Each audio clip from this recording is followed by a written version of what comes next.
it's time to sit back and relax with your favorite drink. And listen.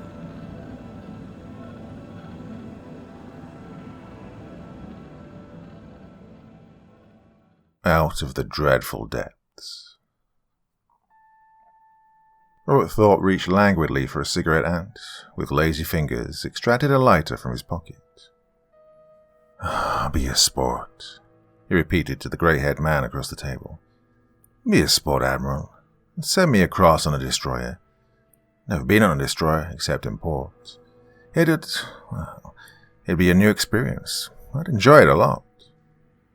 In the palm-shaded veranda of this clubhouse in Manila, Admiral Struthers, USN, regarded with undisguised disfavour the young man in the wicker chair. He looked at the deep chest and the broad shoulders which even a loose white coat could not conceal, at the short wavy brown hair and the slow, friendly smile on the face below. A likeable chap, this Thorpe, but lazy, just an idler, he concluded. Been playing around Manila for the last 2 months. Resting up, he'd said. But from what? The Admiral had questioned this disdainfully. Admiral Struthers did not like indolent young men, but it would have saved him money if he'd really got an answer to his question and had learned just why and how Robert Thorpe had earned a vacation. You aren't a destroyer, he said, and the lips beneath the close-cut grey moustache twisted into a smile. That'd be too rough an experience for you, I'm afraid, Thorpe. Destroyers pitch about quite a bit, you know. He included in his smile the destroyer captain and the young lady who completed their party.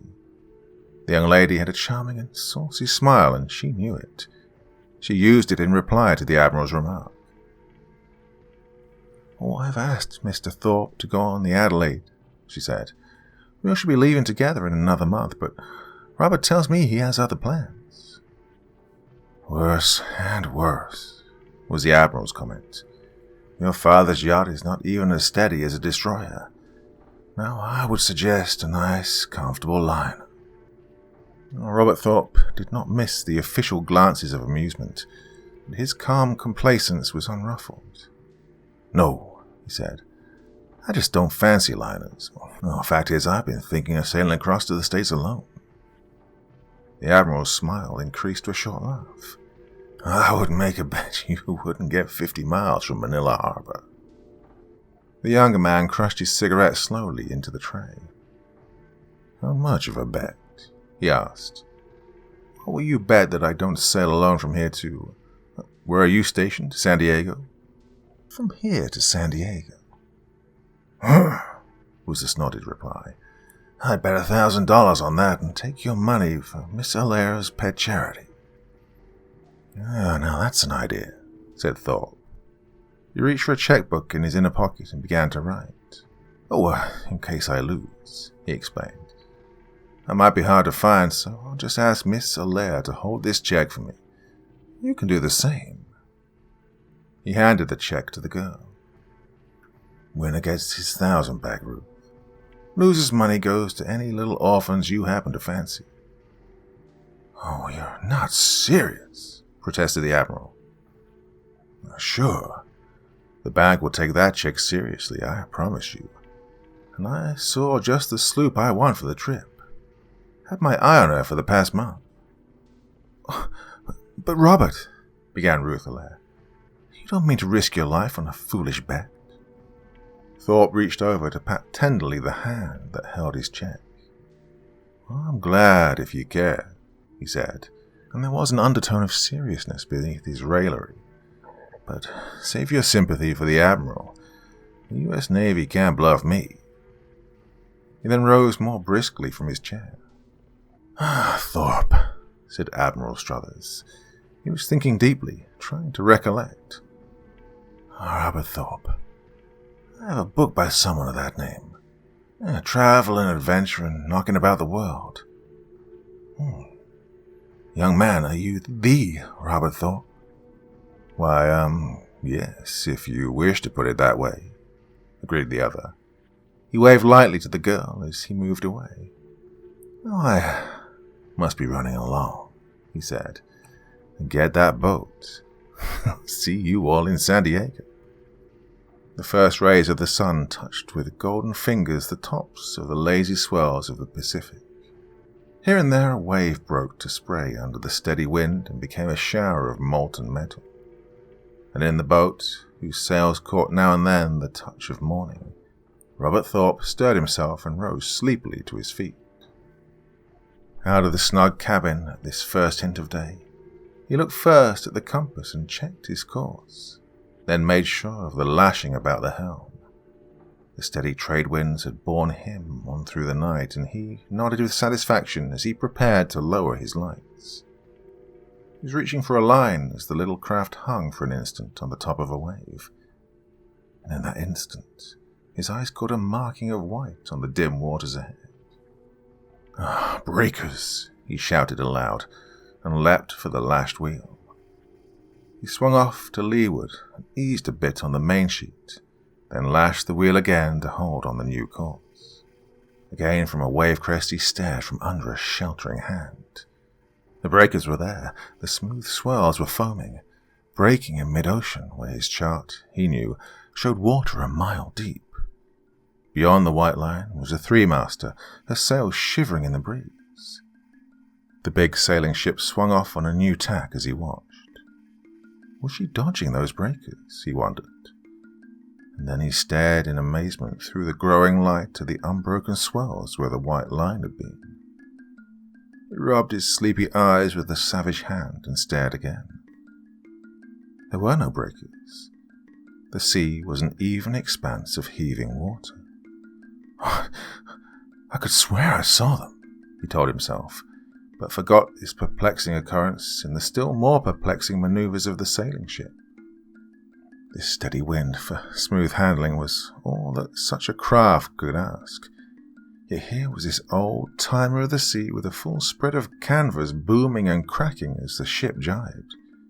She rolled far over as he watched, recovered, and tore off in a long sweeping circle. The one-man crew of the little sloop should have been preparing breakfast, as he had for many mornings past, but instead he swung his little craft into the wind and watched for nearly an hour the erratic rushes and shivering haltings of this larger ship. But long before this time had passed, Thorpe knew he was observing the aimless maneuvers of an unmanned vessel, and he watched his chance for a closer inspection.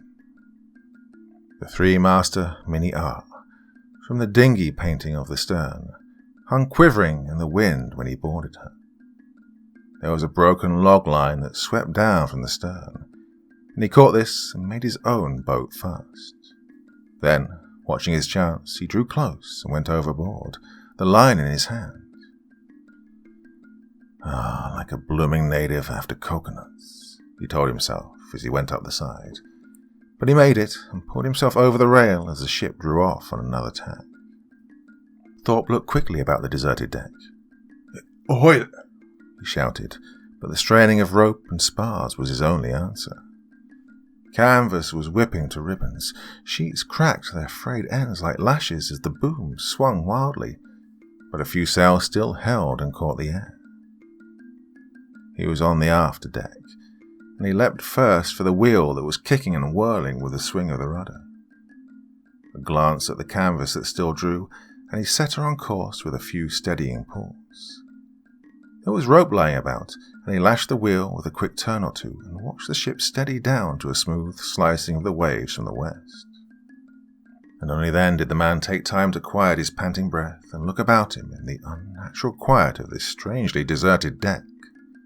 He shouted again and walked to a companionway to repeat the hail. Only an echo, sounding hollowly from below, replied to break the vast silence. It was puzzling, inconceivable. Thorpe looked about him to note the lifeboats snug and undisturbed in their places. No sign there of an abandonment of the boat, but abandoned she was, as the silence told only too plainly. And Thorpe, as he went below, had an uncanny feeling of the crew's presence, as if they had been there, walked where he walked, shouted and laughed a matter of a brief hour or two before. The door of the captain's cabin was burst in, hanging drunkenly from one hinge. The logbook was open. There were papers on a rude desk. The bunk was empty where the blankets had been thrown hurriedly aside. Thorpe could almost see the skipper of this mystery ship leaping frantically from his bed at some sudden call or commotion. A chair was smashed and broken, and the man who examined it curiously wiped from his hands a disgusting slime that was smeared stickily on the splintered fragments. There was a fetid stench within his nostrils, and he passed up further examination of this room. Forward in the forecastle, he felt again irresistibly the recent presence of the crew, and again he found silence and emptiness and a disorder that told of a fear-stricken flight. The odour that sickened and nauseated the exploring man was everywhere. He was glad to gain the freedom of the windswept deck and rid his lungs of the vile breath within the vessel. He stood silent and bewildered. There was not a living soul aboard this ship, no sign of life. He started suddenly, a moaning, whimpering cry coming from the forward deck. Thorpe leapt across a disorder of tangled rope to race toward the bow. He stopped short at sight of a battered cage. Again, the moaning came to him. There was something that still lived on board this ill-fated ship. He drew closer to see a great, huddled, furry mass that crouched and cowered in a corner of the cage. A huge ape, Thorpe concluded, and it moaned and whimpered absurdly like a human in abject fear. Had this been the terror that drove the men into the sea? Had this ape escaped and menaced the officers and crew? While Thorpe dismissed the thought, he knew this was absurd. The stout wood bars of the cage were broken. It had been partially crushed, and the chain that held it to the deck was extended to its full length. Too much for me, the man said slowly. Entirely too much for me. But I can't sail this old hooker alone. I'll have to get her out and let her drift. He removed completely one of the splintered bars from the broken cage. I've got to leave you, old fellow, he told the cowering animal. But I'll give you run of the ship. He went below once more and came quickly back with the logbook and papers from the captain's room. He tied these in a tight wrapping of oilcloth from the galley and hung them at his belt. He took the wheel again and brought the cumbersome craft slowly into the wind. The bare mast of his own sloop was bobbing alongside as he went down the line and swam over to her. Fending off from the wallowing hulk, he cut the line, and his small craft slipped slowly astern as the big vessel fell off in the wind and drew lumberingly away on its unguided course. She vanished into the clear-cut horizon before the watching man ceased his staring and pricked a point upon his chart that he estimated was his position. And he watched vainly for some sign of life on the heaving waters as he set his sloop back on her easterly course. It was a sun-tanned young man who walked with brisk strides into the office of Admiral Struthers. The gold-striped arm of the uniformed man was extended in quick greeting. Made it, did you? He exclaimed. Congratulations. All okay, Thorpe agreed. Ship and log are ready for your verification. Talk sense, said the officer. Have any trouble or excitement? Or perhaps you are more interested in collecting a certain bet than you are in discussing the trip. Damn the bet, said the young man fervently. That's just what I'm here for, to talk about the trip. There were some little incidents that may interest you. And he painted for the Admiral in brief, terse sentences the picture of that daybreak on the Pacific. The line of breakers, white in the vanishing night, the abandoned ship beyond, cracking her canvas to tatters in the freshening breeze. And he told of his boarding her and of what he'd found. Where was this? Asked the officer, and Thorpe gave his position as he checked it. I reported the derelict to a passing steamer that same day, he added, but the Admiral was calling for a chart. He spread it on the desk before him and placed the tip of a pencil in the center of an unbroken expanse.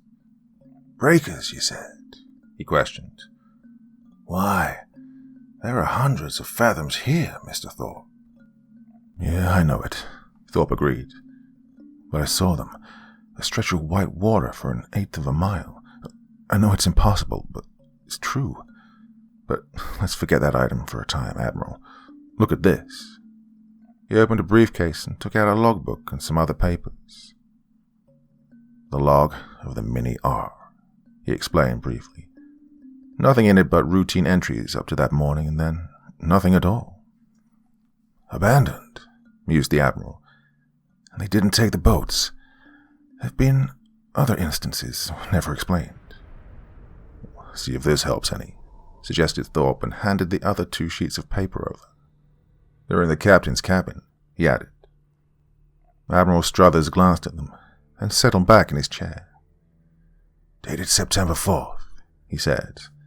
That had been the day previous to the time you found her. The writing was plain, in a careful, well-formed hand.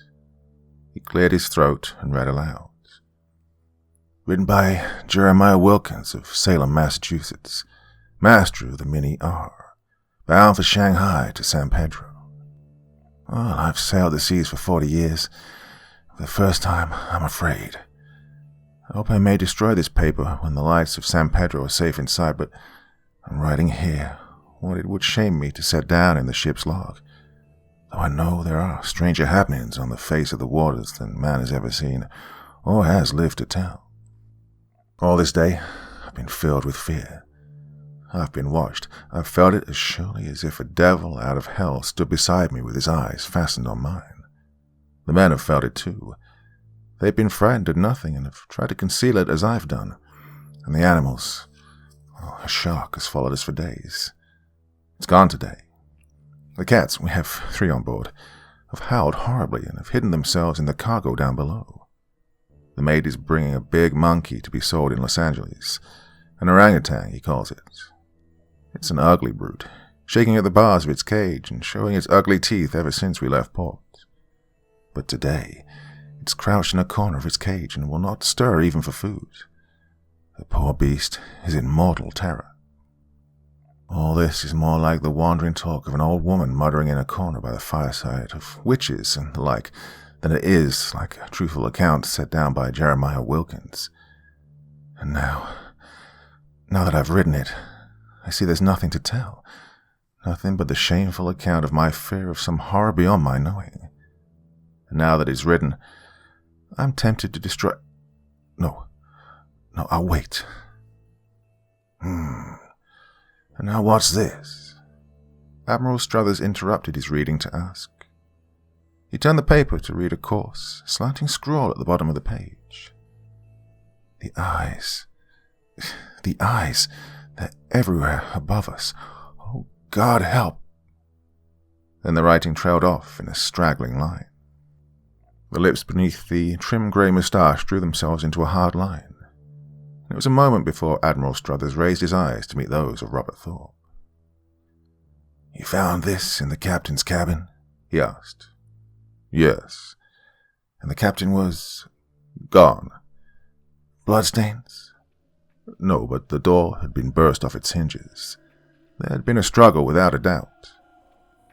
The officer mused for a minute or 2. Did they go aboard another vessel? He pondered. Abandon ship, open the seacocks, sink it for the insurance. He was trying vainly to find some answer to the problem, some explanation that would not impose too great a strain upon his own reason. I've reported to the owners, said Thorpe. The Mini R was not heavily insured. The Admiral ruffled some papers on his desk to find a report. There has been another, he told Thorpe. A tramp freighter is listed as missing. She was last reported due east of the position you give. She was coming this way. Must have come through about the same water. He caught himself up abruptly, and Thorpe sensed that an Admiral of the Navy must not lend too credulous an ear to impossible stories. Well, you've had an interesting experience, Mr. Thorpe, he said. Most interesting. Probably a derelict is the answer. Some hull just afloat.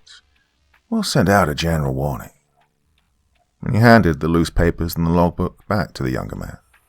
This stuff is rubbish, he stated with emphasis. Captain Wilkins held his command a year or so too long.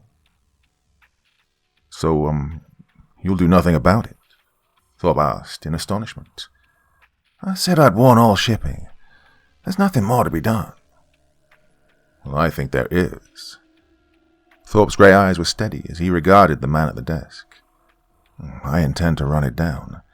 There have been other such instances, as you said, never explained. I mean to find the answer. Admiral Struthers smiled indulgently. Always after excitement, he said. You'll be writing another book, I expect, and I shall look forward to reading it. But just what are you going to do? I'm going to the islands, said Thorpe quietly. I'm going to charter a small ship of some sort, and I'm going to go out there and camp on that spot in the hope of seeing those eyes and what's behind them. I'm leaving tonight. Admiral Struthers leaned back to indulge in a hearty laugh. I refused you a passage on a destroyer once, he said, and it was an expensive mistake. I don't make the same mistake twice. Now, I'm going to offer you a trip. The Bennington is leaving today on a cruise to Manila. I'll hold her an extra hour or two if you'd like to go. She can drop you at Honolulu or wherever you say. Lieutenant Commander Brent is in command. You remember him in Manila, of course. Fine, Thorpe responded. I'll be there. And, he added, as he took the Admiral's hand, if I didn't object to betting on a sure thing, I'd make you a little proposition. I'd bet any money that you give your shirt to go along. Oh, I never bet either, said Admiral Struthers, on a sure loss. Now, get out of here, you young troubleshooter, and let the Navy get to work. His eyes were twinkling as he waved the young man out. Part 2. Thorpe found himself comfortably fixed on the Bennington. Brent, her commander, was a fine example of the aggressive young chaps that the destroyer fleet breeds, and he liked to play cribbage, Thorpe found. They were pegging away industriously the sixth night out when the first SOS reached them. A message was placed before the commander. He read it and tossed it to Thorpe as he rose from his chair. SOS, said the radio sheet. Nagasaki Maru, 2435 North, 158 West. Struck something unknown. Down at the bow. May need help. Please stand by. Captain Brent had left the room. A moment later, and the quiver and tremble of the Bennington told Thorpe they were running full speed for the position of the stricken ship. But 2435 North, he mused. Less than 2 degrees west of where the poor old Minnie R got hers. I wonder. We'll be there in 4 hours, said Captain Brent on his return. Hope she lasts. But what have they struck out there? Derelict, probably, though she should have had Admiral Struthers' warning. Robert Thorpe made no reply other than, Wait here a minute, Brent. I have something to show you. He hadn't told the officer of his mission or of his experience, but he did so now, and he placed before him the wildly improbable statement of the late Captain Wilkins. Something is there, surmised Captain Brent. Just a wash, probably. No superstructure visible.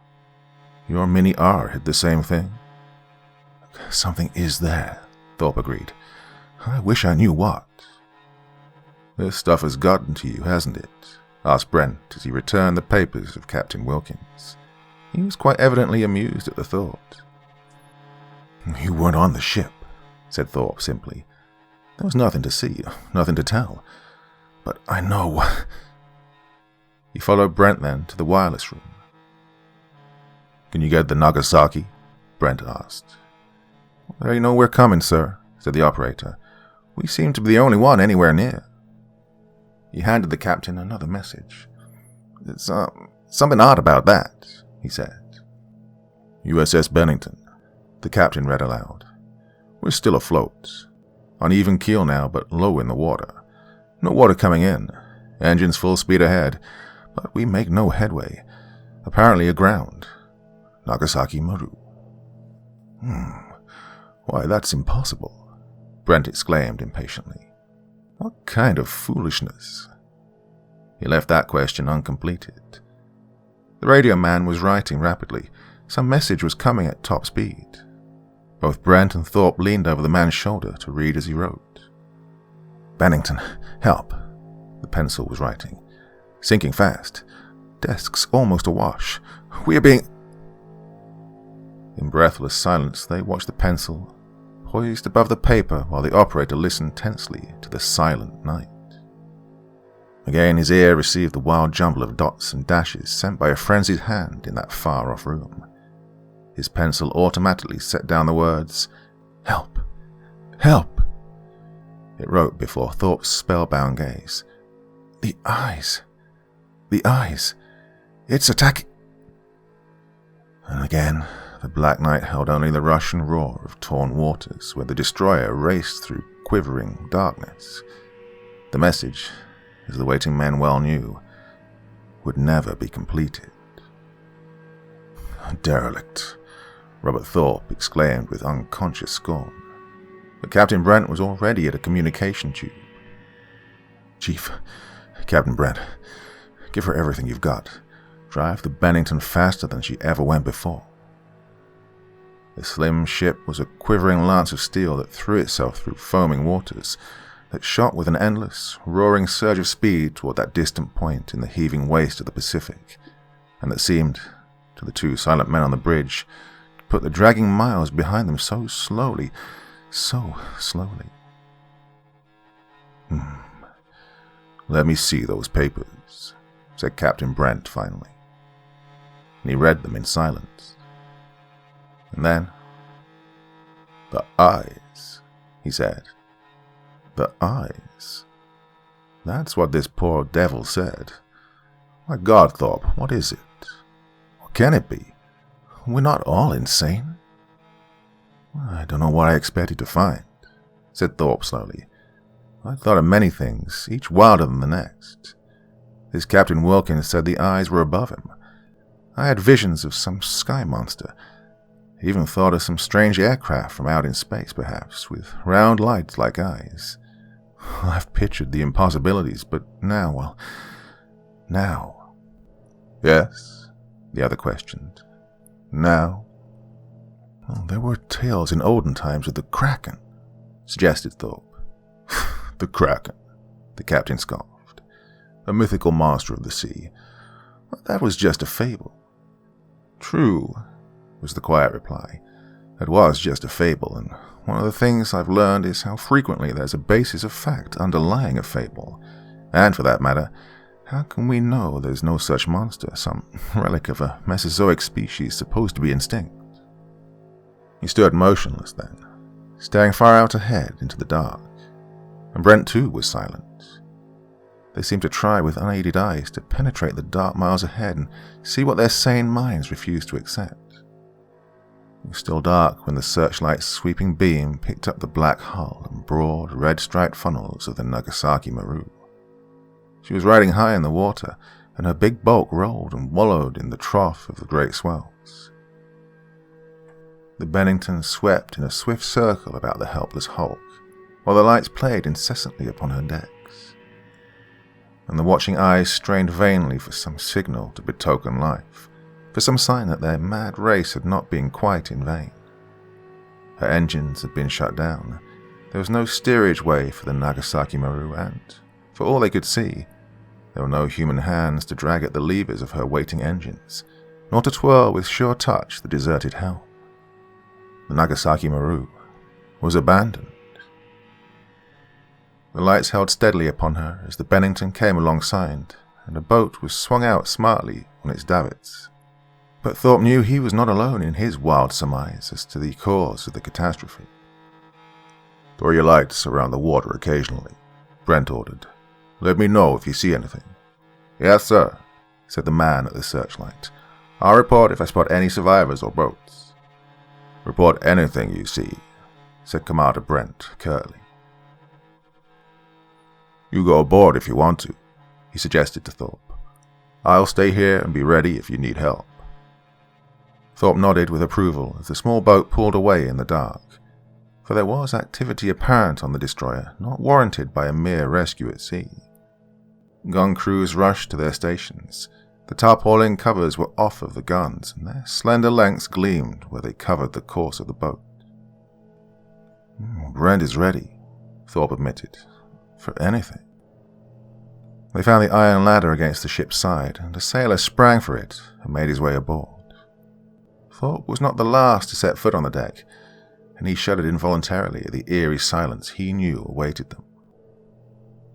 It was the Mini R all over again, as he expected, but with a difference. The sailing vessel, before he'd boarded it, had been for some time exposed to the sun, while the Nagasaki Maru had not. And here there were slimy trails still wet on the decks. He went first to the wireless room. He must know the final answer to that interrupted message, and he found it in emptiness. No radio man was waiting for him there, nor even a body to show the loser of an unequal battle. But there was blood on the door jamb where a body, the man's body, Thorpe was sure, had been smashed against the wood. A wisp of black hair in the blood gave its mute evidence of the hopeless fight. And the slime, like the trails on the deck, smeared with odorous vileness in the whole room.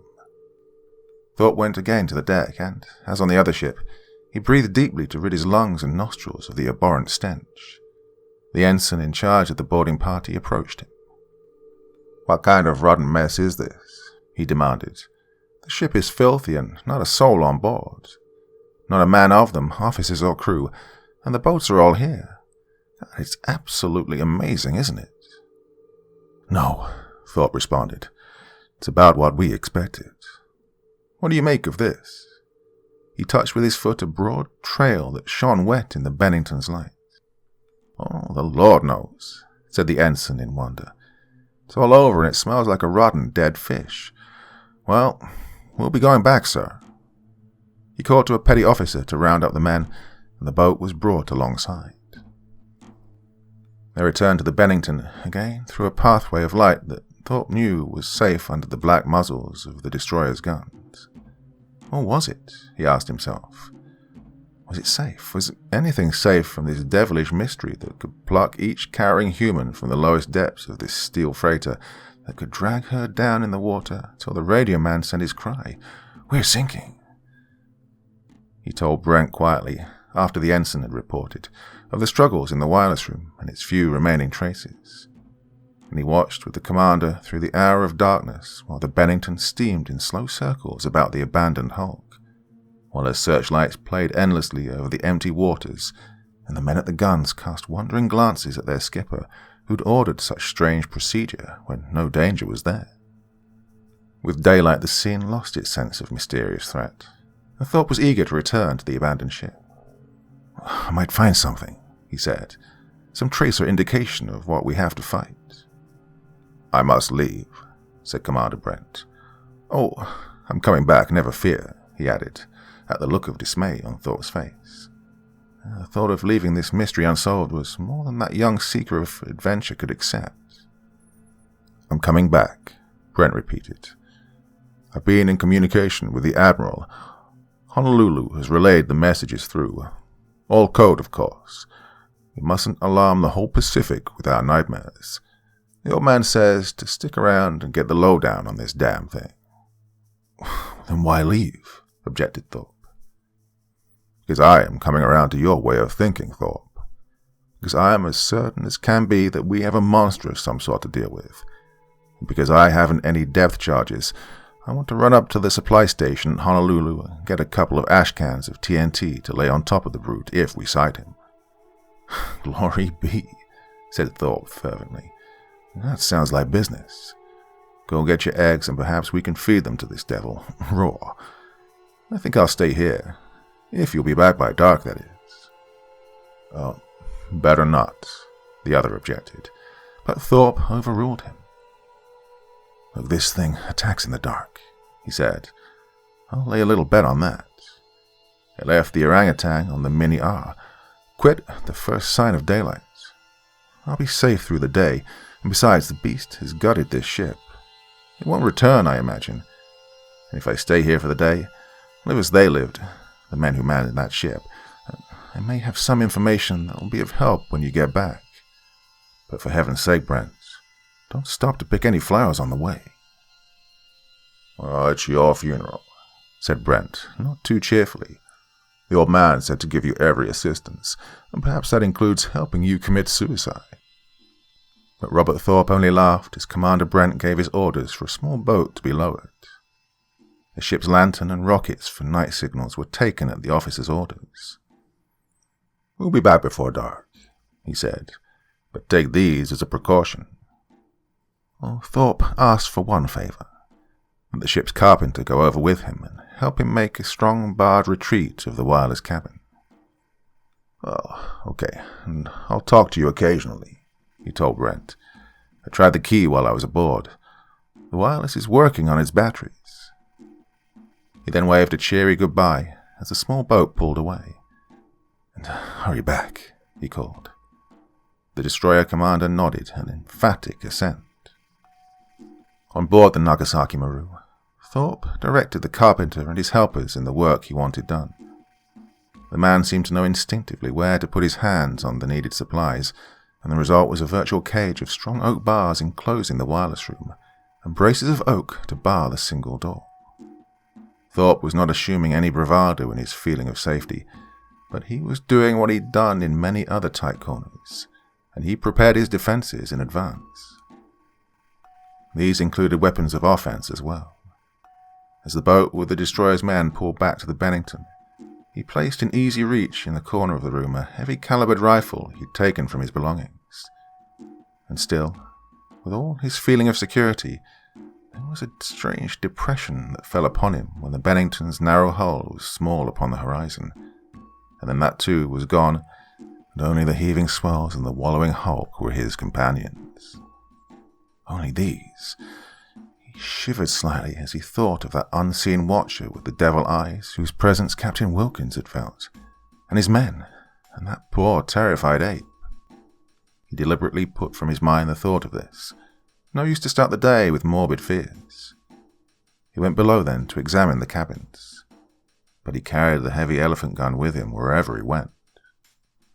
Below decks the signs of the marauder were everywhere, yet there was little to be learned. The slimy trails had dried quickly and vanished, but not before Thorpe had traced them to the uttermost depths of the ship.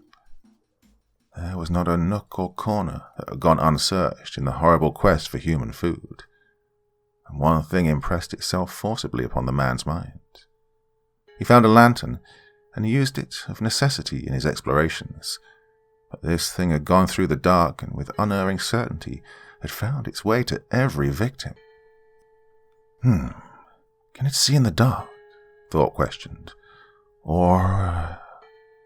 He visioned dimly some denizen of the vast depths, living beyond the limits of the sun's penetration, far in the abysmal darkness where its only light must be self-made. But his mind failed in the attempt to picture what manner of horror this thing might be. Even in the hold its evil traces were found. There were tiers of metal drums that still shone wet in his lantern's light. Calcium carbide, for making acetylene, he supposed, marked Made in the USA. The Nagasaki must have been westward bound. He went, after an hour or so, back to the wireless room, and only when he relaxed in the safety of his improvised fortress did he realize how tense had been every nerve and muscle through his long search. He tried the wireless and got an instant response from the destroyer. "Don't shoot it too fast," he spelled out slowly to the distant operator. "I'm only a dub. Just wanted to say hello and report all is okay." "Fine," was a steady, careful response. "We've had a little trouble with our condensers." There was a short pause. Then the message continued, this portion dictated by the commander. "Delay not important. We'll be back as agreed. Have picked up SS Adelaide bound east in your latitude. Want her to take northerly course on account of derelict. See you later. Signed Brent, Commander, USS Bennington." The man in the barred room tapped off his acknowledgement and closed the key. He suddenly realized he'd had no breakfast, and the hours had been slipping past. He took his gun again and went down to the galley to prepare some coffee. It was not the time or place for an enjoyable meal, but he would have relished it more had he not pictured the Adelaide and her lovely owner steaming across these threatening seas. Well, he knew the captain of the Adelaide. Obstinate, pig-headed old Scotchman. Hope he takes Brent's advice. Well, of course, Brent couldn't tell him the truth. We can't blab this wild yarn all over the air, or the passenger lines would have our scalps. But I wish the Adelaide was safe in Manila. His explorations in the afternoon were half-hearted and perfunctory. There was nothing more to be learned, but he had at least seen in his mind some vague outline of what they must meet. He saw a something, mammoth huge, that could grasp and hold an ocean freighter, against whose great body he'd seen the waves dash in a line of white spray. And yet a something that could force its way down narrow passages, could press with terrific strength on bolted doors and crush them inward, wrecked and splintered. Some serpentine thing that felt and saw its way and crawled so surely through the dark, found its prey, seized it, and carried off a man as easily as it might a mouse. No octopus, no matter what proportions, filled this description.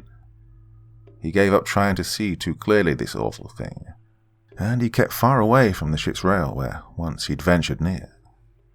For there had come to him a feeling of fear that had sent the waves of cold trickling and prickling up his spine. Was there something really there? A waiting, lurking horror in the depths? The eyes, he thought. The eyes. And he went more quickly than he knew to his barred retreat where again he might breathe quietly. The position of the deserted ship was south of the regular steamer lanes on the Trans-Pacific run. Only a trace of smoke on the northern horizon marked through the afternoon the passage of other craft. It was a long and lonely vigil for the waiting man, but the Bennington would return, and he listened in at intervals hoping to hear her friendly signal. The batteries operating the Nagasaki's wireless were none too strong. Thorpe saved their strength, though he tried at times to raise the Bennington somewhere beyond his reach. The sun was touching the horizon when he got his first response. "Keep up the old nerve," admonished the slow, careful sending of the Bennington's operator. "We've been delayed, but we're on our way. Signed, Brent." The man in the wireless room placed the oak bars across the door and tried to believe he was nonchalant and unafraid as he laid out extra clips of cartridges. But his eyes persisted in following the sinking sun, and he watched from within his cage the coming of the quick dark. The protecting glare of day must be unbearable to this monster from the lightless depths, and daylight was vanishing. Thorpe's mind was searching for an additional means of defense. He found it in the cargo he'd seen, the drums of carbide. He could scatter it on the deck. It reacted with water, and those slimy arms, if they came and touched it, could find the contact hot. He took his lantern and went hastily below to stagger back with a drum upon his shoulder. In the half-light that was left him, he forced the cover and then rolled the drum about the swaying deck. The grey, earthly lumps of carbide formed erratic lines. Useless, perhaps, he admitted, but the threatening dark forced the man to use every means at his command. Part 3. He was scattering the contents of a second drum when he stiffened abruptly to rigid attention. The ship, thrown broadside to the wide space swells, had rolled endlessly with a monotonous motion. But now the deck beneath him was steadying. It assumed an abnormal levelness. The boat rose and fell with the waves, but it no longer rolled. There was something beneath, holding it, drawing on it. Thorpe knew in that frozen second what this meant. The drum clattered to the rail as he dashed for his room. Gun in hand, he watched with staring eyes where the deserted deck showed dim and vague in the light of the stars, and the bow of the ship was lost in the uncertain dark of night. Wide-eyed, he watched into the blackness, and he listened with desperate attention for some slightest sound beyond the splashing of waves and the creaking of spars. Far in the west a light appeared, to glow and vanish and glow again in the tumbling waters. The Bennington! His heart leaped at the thought, and then sank as he knew the destroyer's lights would not appear from that direction. Through a slow hour that seemed an eternity, the oncoming ship drew near, and he knew with a sudden, startling certainty that it was the Adelaide, and Ruth Allaire, coming on, through into the horror awaiting.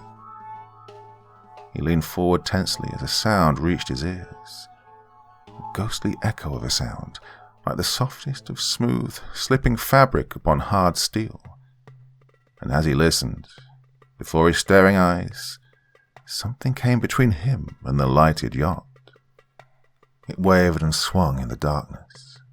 It was formless, uncertain of outline, and it swung in the night out beyond the ship's rail till it suddenly neared, waved high overhead, and the cold light of the stars shone in pale reflection from an enormous, staring eye.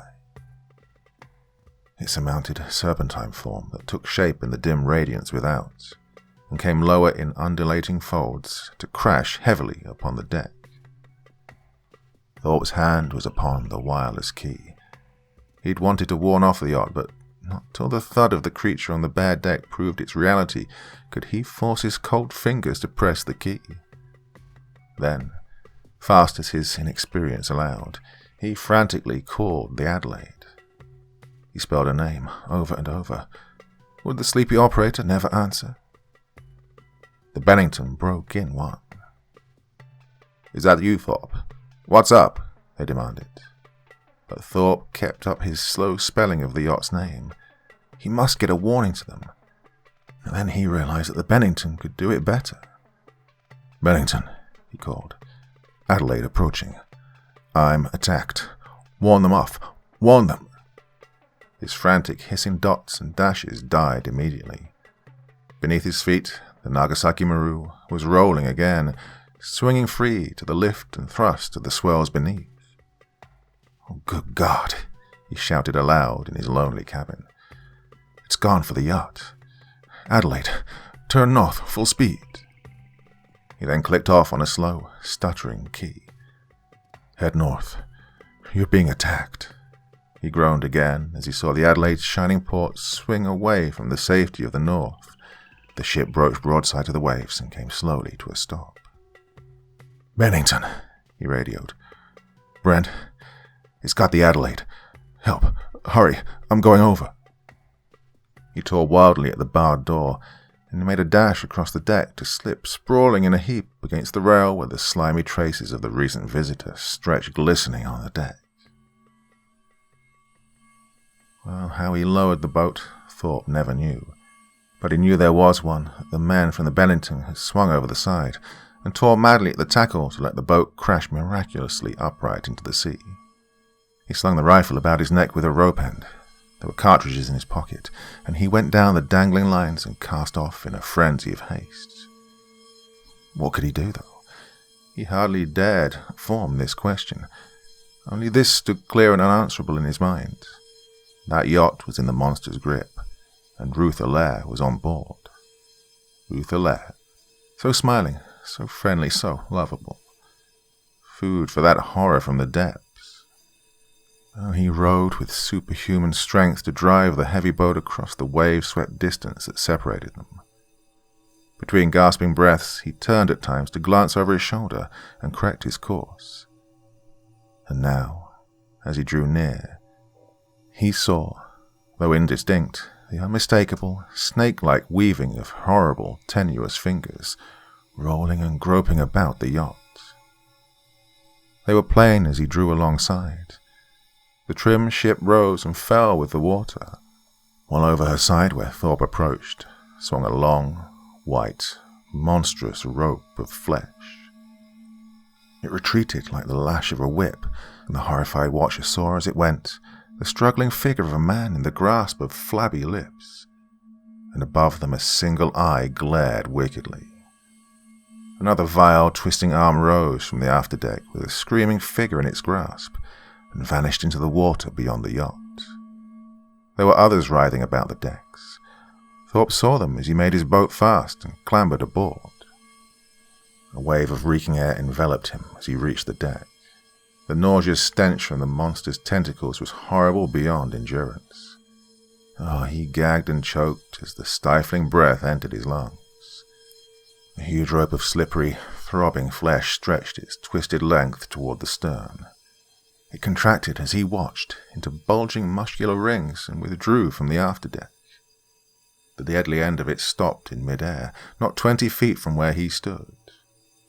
The jaw-like pincers on it held the limp form of an officer in its sucking grip, while above, in a protuberance like a gnarled horn, a great eye glared into Thorpe's with devilish hatred. The beak opened sharply to drop its unconscious burden upon the deck, and the watching man, petrified with horror, saw within the gaping maw great sucking discs, and beyond them a brilliant glow. The whole cavernous pit was aflame with phosphorescent light. Dimly, he knew that this light explained the ability of the beast's arms to grope so surely in the dark. The eye narrowed as the gaping fleshy jaws distended, and Robert Thorpe, in a flash that galvanized him into action, was aware that his fight for life was on. He fired blindly from the hip, and the recoil of the heavy gun almost tore it from his hands. But he knew he had aimed true, and the toothless, seeking jaws whipped in agony back into the sea. There were other arms whose eyes were searching the stern of the yacht. Thorpe plunged frenziedly down a companionway for the cabin he knew was Ruth Allaire's. Was he in time? Could he save her if he even found her? His mind was in a turmoil of half-formed plans as he rushed madly down the corridor, to find the body of the girl a limp huddle across the threshold of her cabin. She was alive. He knew it as he swung her soft body across one shoulder and staggered with his burden up the stairs. Oh, if he could only breathe.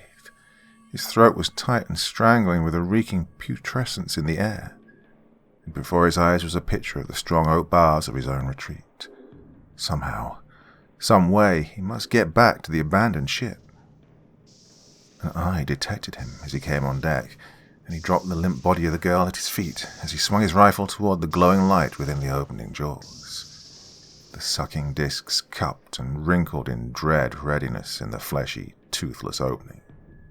He emptied the magazine into the head, though he knew this was only a feeler and a feeder for a still more horrible mouth in the monstrous body that rose and fell tremendously in the dark waters beyond. And it was typical of Robert Thorpe that, even in the horror and frenzy of the moment, he rammed another clip of cartridges into his rifle before he stooped to again raise the prostrate figure of Ruth Allaire. The forward deck for the moment was clear. It rose high with the weight of the writhing, twisting arms that weighed down the stern of the yacht where the crew had taken refuge. To think of helping them was worse than folly. He dismissed the thought as another great eye came over the rail. Once more he used the gun, then lowered the girl to the waiting boat, and cast off and rowed with the stealthiest of strokes into the dark. Behind him were whipping points of light above the white brilliance of the yacht Adelaide. The boat was tossing in great waves that came from beyond, where some incredibly huge body was tearing the waters to foam. There were ghostly arms that shone in slimy wetness, that lashed searchingly in all directions, as the monster gave vent to its fury at Thorpe's attack. There were screaming human figures grasped in many of the jaws, and the man was glad, with a great thankfulness, that the girl's stupor could save her from this frightful sight. He dared to row now, and his breath was coming in great choking sobs of sheer exhaustion when at last he pulled the senseless form of Ruth Allaire to the deck of the Nagasaki and drew her within the frail shelter of the wireless room.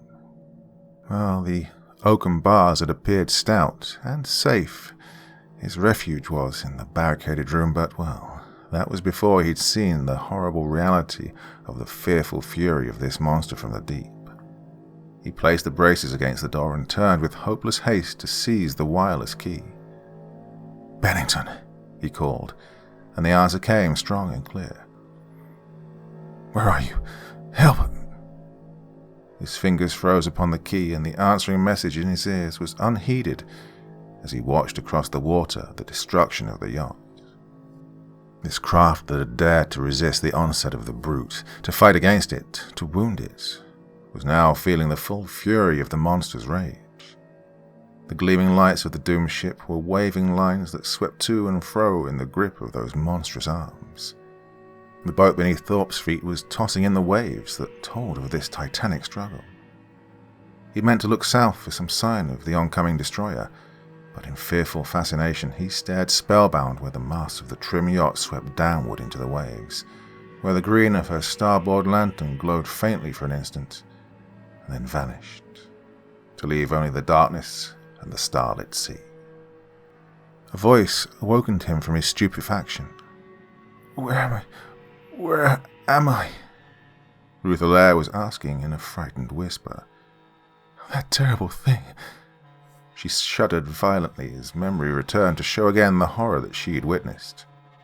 "Where are we, Robert? And the Adelaide, where is it?" Thorpe turned slowly. The insane turmoil of the past hour had numbed his brain, stunned him completely. "The Adelaide," he mumbled, and groped fumblingly for coherent thoughts. He stared at the girl. She was half risen from the floor where he'd laid her, and the sight of her quivering face brought reason again to his mind. He knelt tenderly beside her and raised her in his arms. "Where's the yacht?" she repeated. "The Adelaide?" "It's gone," Thorpe told her. "Lost." A thought struck him. "Was your father on board, Ruth?" Well, Ruth was dazed. "Lost," she repeated. "The Adelaide? Lost? No!" she added in belated response to Thorpe's question.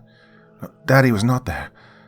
But the men, Captain McPherson, that horrible monster—" She buried her face in her hands as she realized what Thorpe's silence meant. He held the trembling figure close as the girl whispered, "Where are we, Robert? Are we safe?" "Oh, we may win through yet," he told her through grim, set lips. Well, he realized abruptly that he was seeing the face of Ruth Allaire in the light. He'd left a lantern burning. He withdrew his arms from about her and sprang quickly to his feet to put out the telltale light.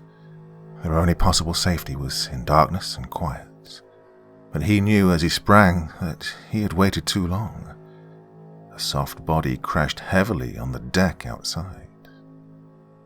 The girl's voice was shrill with terror as she began a question. Thorpe's hand pressed upon her lips in the dark where he stood waiting. Waiting. A luminous something was glowing outside the cabin. It searched and prodded about the deserted deck to whip upward at the audible hiss of wet carbide. Another appeared, and the rifle came slowly to the man's shoulder as a pair of jaws gaped glowingly beyond the windows, and an eye stared unblinkingly from its horn-like sheath. It crashed madly against the walls of the wireless room to shatter the glass and make kindling of the woodwork of the sash. Thorpe fired once, and then again before the spectre vanished, and he knew with sickening certainty that the wounds were only messages to some central brain that would send other ravening tentacles against them. But the oak bars had held. He reached in the brief interval for the key, and he sent out one final call for help. He strained his ears against the headset for some friendly human word of hope. "Rocket," the wireless man was saying. "Fire rockets. We can't fight—" A swift, writhing arm wrapped crushingly about the cabin as the message ceased. Thorpe seized his rifle and fired into the grey mass that bulged with terrible muscular contractions through the window. He fired again to aim lengthways of the arm and inflict as damaging a wound as his weapon would permit. The arm relaxed, but a score of others took up the attack. Again the sickening stench was about them as gaping jaws gleamed fiery beneath the hateful eyes and tore at the flimsy structure. Thorpe jammed more cartridges into the gun and fired again and again, then dropped the weapon to fumble for the rockets that Brent had given him. He lit one with trembling fingers. The first ball shot straight into a waiting mouth. Another ignited a searing flame of acetylene gas where a warm arm writhed in the hot carbide trail. The man leaned far out through the broken window. No time to look around. He let the red flares stream upward high into the air, then dropped the rocket hissing on the deck to seize once more the rifle. A mass of muscle crashed against the door. It went to splinters under the impact, and only the 2 oak bars remained to hold in check the horrible tentacles and the darting heads. One mouth closed to a pointed end that forced its way between the bars. The oak gave under the strain as Robert Thorpe pulled vainly at an empty gun. Beside him rose shrieks of terror as the monstrous thing came on, and Thorpe beat with frantic fury with his clubbed rifle at the fleshy snout. He knew as he swung the weapon that the shrieks had ceased, then smiled grimly in the numbing horror as he realized that Ruth Allaire was beside him. A piece of oak was in her hands, and she was striking with desperate and silent fury at this slimy flesh. It was the end, Thorpe knew, and suddenly he was glad. The nightmare was over, and the end was coming with his girl beside him. But Robert Thorpe was fighting on to the last, and he tried to make his blows reach outward to the hateful, devilish eye. He saw it plainly now, for the deck was a glare of white light. He saw the eye and the thick arm behind it, and the score of others that made a heaving, knotted mass were brilliant and wetly shining. He could see now how best to strike, and he turned his gun to thrust with the barrel at the eye. It withdrew before his stroke. The jaw slid backward to the deck. There were sounds that hammered at his ears. "The guns! The guns!" the girl was screaming. Across the deck, where a searchlight played, huge arms were lashing backward toward the sea. The waves beyond had vanished where a monstrous body shone wetly black in a blinding glare. And the man hung panting, helpless, on the one remaining bar across the doorway to look where, beyond, her 4 guns a spitting stream of staccato flashes, the Bennington tore the waves to high-thrown spray. Her 4 clean funnels swung far over as the slim ship, with her stabbing, crashing guns, swung in a sweeping circle to bear down upon the black bulk slowly sinking in the searchlight's glare. The vast body had vanished as the destroyer shot like one of her own projectiles over the spot where the beast had lain. And then, where she'd passed, the sea arose in a heaving mound. The big ship beneath the watching man shuddered again as another depth charge grumbled its challenge to the master of the deeps. The warship went careening on an arc to return and throw the full glare of her searchlights on the scene. They lit a vast sea, strangely still. An oily smoothness leveled waves and ironed them out to show more clearly the convulsions of a torn mass that rose slowly into sight. Thorpe in some way found himself outside the cabin, and he knew that the girl was again beside him as he stared and stared at what the waters held. A bloated serpent form, beyond belief, was struggling in the greasy swell. Its waving tentacles again were flung aloft in impotent fury, and, beneath them, where their thick ends jointed the body, a head with one horrible eye rose into the air. The thick-lipped mouth gaped open, and the gleam of molars shone white in the blinding glare. The twisting body shuddered throughout its vast bulk, and the waving arms and futile staring eyes dropped helplessly into the splashing sea. Again the revolting head was raised as the destroyer sent a rain of shells into its fearful mass. Once more the oily seas were calm. They closed over the whirling vortex where a denizen of the lightless depths was returning to those distant, subterranean caverns, returning as food for what other voracious monsters might still exist. The man's arm was now around the figure of the girl, trembling anew in a fresh reaction from the horror that they'd escaped, when a small boat drew alongside. "They're safe," a hoarse voice bellowed back to the destroyer, and a man came up a rope where Thorpe had launched his boat. And now, as if in a dream, Thorpe allowed the girl to be taken from him, to be lowered to the waiting boat. He clambered down himself and, in silence, was rowed across to the destroyer. "Thank God," said Brent as he met them at the rail. "You're safe, old man. And Miss Allaire, both of you. You got off that rocket just in time. We couldn't pick you up with our light. And now, he added. "We're going back to San Diego. The Admiral wants a word-of-mouth report." Thorpe stilled him with a heavy gesture. "Give Ruth an opiate," he said dully. "Let her forget. Forget. Good God, can we ever forget?" He then stumbled forward, heedless of Brent's arm across his shoulders, as the surgeon took the girl in charge. Admiral Struthers leaned back from his desk and blew a cloud of smoke thoughtfully toward the ceiling. He looked silently from Thorpe to Commander Brent. "If either one of you had come to me with such a report," he said finally, "I'd have found it incredible. I would have thought you were entirely insane or trying some wild hoax." "Well, I wish it were a damn lie," said Thorpe quietly. "I wish I didn't have to believe it." There were new lines about his eyes, lines that spoke what the lips would not confess of sleepless nights and the impression of a picture he could not erase. "Well, we've kept it out of the papers," said the Admiral. "Said it was a derelict, and the wild messages floating about were from an inexperienced man, frightened and irresponsible. Bad advertising, very much so, for the passenger lines." "Quite," Commander Brent agreed. "But of course Mr. Thorpe may want to use this in his next book of travel. He's earned that right without doubt." "No," said Thorpe emphatically. "No. I told you, Brent, there was often a factual basis for fables, remember? Well, we've proved that, but sometimes it's best just to leave the fables as that. Just fables. I think you'll agree." A light step sounded in the corridor beyond. "Look, nothing of this to Miss Allaire," he said sharply. The men rose as Ruth Allaire entered the room. We were just speaking," said the Admiral with an engaging smile beneath his close-cut moustache, "of the matter of a bet Mr. Thorpe has won handily, and he's taught me a lesson." He took a checkbook from his desk. "What charity would you like to name, Miss Allaire? That was left to you, remember?" "Oh, some seaman's home," said Ruth Allaire gravely.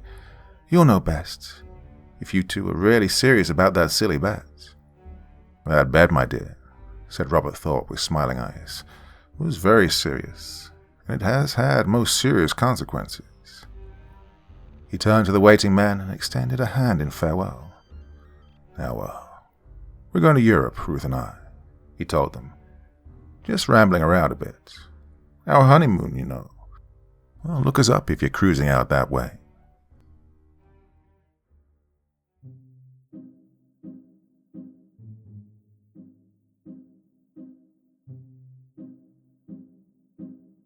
Yeah, so that one was a lot of fun. I don't know, the sea monster ones always seem to be just a really enjoyable read, and they're very popular as well. Not sure why. I guess it's just really intriguing, isn't it? We really don't know that much about the oceans and the depths of the seas. So there's always that possibility that there is something out there that we just don't know about yet. Very, very intriguing. Another old school classic there. Now, I'm mixing it up a bit at the moment, doing some of the old school ones, and still stuff from Dr. Creepen's Vault, the subreddit I set up so you could share your stories with me, and I could read them all for you. And that's still going strong after all these years. My God, it's coming up to 6 years I've been doing this now. Time flies when you're having fun, and I most certainly am. Well, that is enough for one day. Back again on Wednesday with something from the vault, so I hope you're going to join me again very, very soon. Till the next time, my dear friends, very, very sweet dreams, and bye-bye.